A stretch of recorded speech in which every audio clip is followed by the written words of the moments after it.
శివుడే స్వయంగా వైద్యుడిగా అవతారమెత్తి వైద్యం అందించిన క్షేత్రం.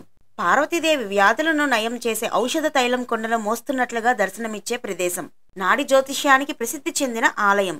పార్వతీదేవి తన కుమారుడైన సుబ్రహ్మణ్య స్వామికి వేల్ అంటే త్రిశూల ఆయుధాన్ని ఇక్కడే బహుకరించింది. ఎందుకో తెలుసా? ఈ ఆలయంలోని సిద్ధామృతం చెరువులో స్నానం చేస్తే సర్వరోగాలు నివారణ జరుగుతాయి.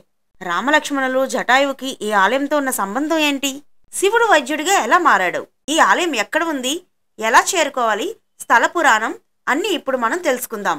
వీడియోని చివరి వరకు స్కిప్ చేయకుండా చూడండి, అన్ని విషయాలు తెలుస్తాయి. వీడియోని పూర్తిగా చూసిన తర్వాత ఏమైనా డౌట్స్ ఉంటే కామెంట్ బాక్స్ లో కామెంట్ చేయండి. Welcome to Anu family Telugu traveller.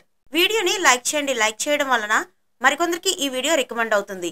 మీ ద్వారా మరికొందరికి ఈ ఆలయం యొక్క విశేషాలు తెలుసుకునే అవకాశం లభిస్తుంది. ఈ ఆలయాన్ని వైదీశ్వరన్ కోయిల్ అంటారు.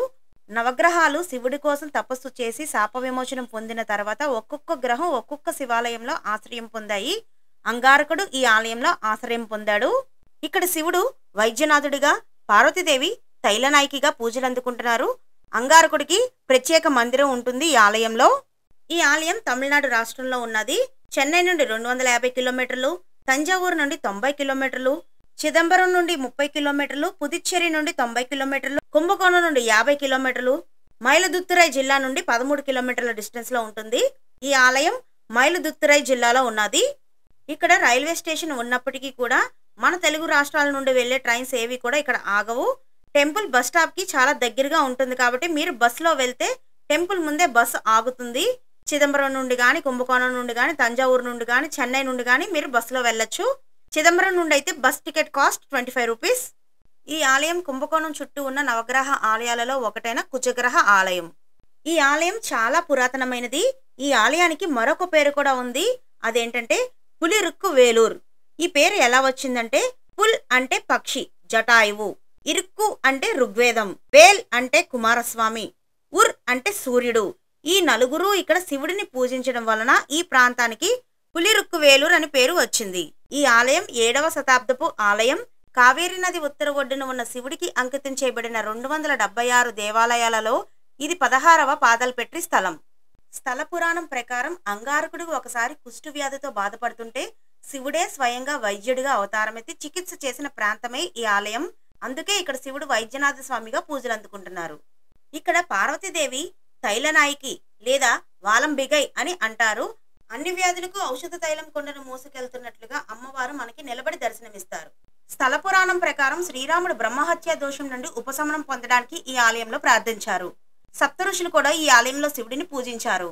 పార్వతీదేవి తన కుమారుడైన 6 ముఖాలుగా కనిపించే సుబ్రహ్మణ్య స్వామిని ఒక ముఖంతో కనిపించమని కోరింది. అతను అలా చేసినప్పుడు ఆమె సంతోషించి రాక్షసుల్ని చంపడానికి అతనికి వేల్ అంటే త్రిశూల ఆయుధాన్ని ఇక్కడ బహుకరించింది. సుబ్రహ్మణ్య స్వామి సురపద్మన్ అనే రాక్షసుడితో యుద్ధం చేసి ఓడించాడు.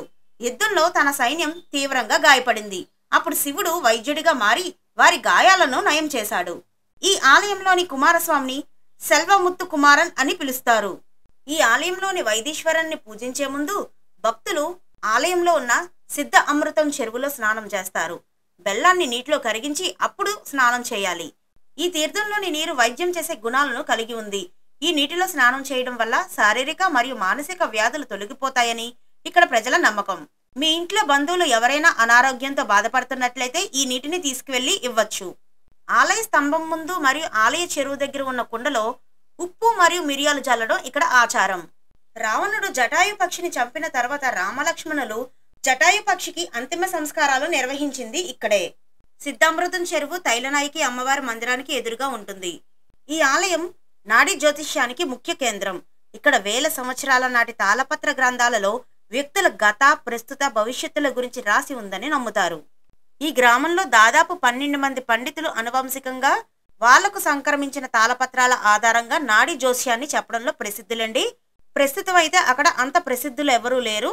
మీరు అక్కడికి వెళ్ళినప్పుడు చెప్పించుకోవాలా వద్దా అన్నది మీరు ఆలోచించుకోండి. వైదీశ్వరన్ అంటే వైద్యం చేసే దేవుడు. గర్భగుడిలోని స్వామివారిని దర్శించుకోండి. Thanks for watching.